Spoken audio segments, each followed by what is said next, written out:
Bryant Street Publishing presents No Accounting for Love by Megan Frampton. Read for you by Ella Lynch. Chapter 9.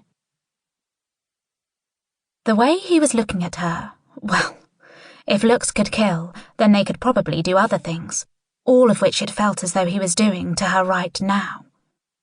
Her body tingled all over, especially in those parts, and she was fiercely, proudly glad she had come out this evening. She had come close to telling Effie she had a headache.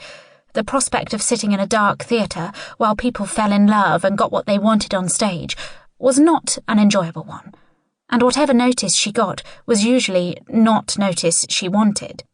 He was noticing her. But what felt right was that he was giving her as much scrutiny as he had before she'd put this gown on. It was just that everything was more, from the colour of the dress to the look in his eyes to the way she felt as he looked at her, all of her, the heat of his gaze seeming to brand her. She shivered, and that was apparently all it took for him to take action. "You're cold. Let's go outside." And then he shook his head, a rueful grin on his lips, although, of course, it is colder outside, so you'll get colder, and I don't want that. She saw how his cravat shifted as he swallowed. It was an idiotic thing to say. I want to go outside with you. She didn't wait for his reply. She just took his arm and began to lead him toward a small door that presumably led to a balcony. He was a palpable force at her back, and if she had been cold before, which she hadn't been, her shivering was a direct result of him, and how he was looking at her.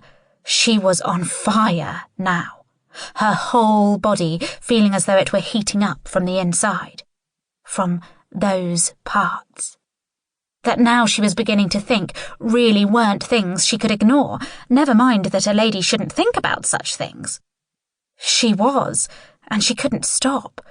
What's more, she didn't want to stop.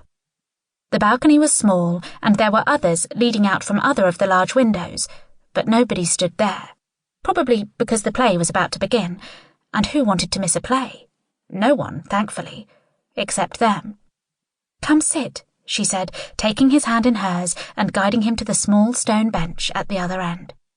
A large leafy tree blocked out what little moonlight there was, so they were nearly in darkness. She sat down, the coldness of the stone a shock to her backside. He did the same, the heat of his thigh next to hers a marked contrast. Her whole body, her whole... Sample complete. Ready to continue?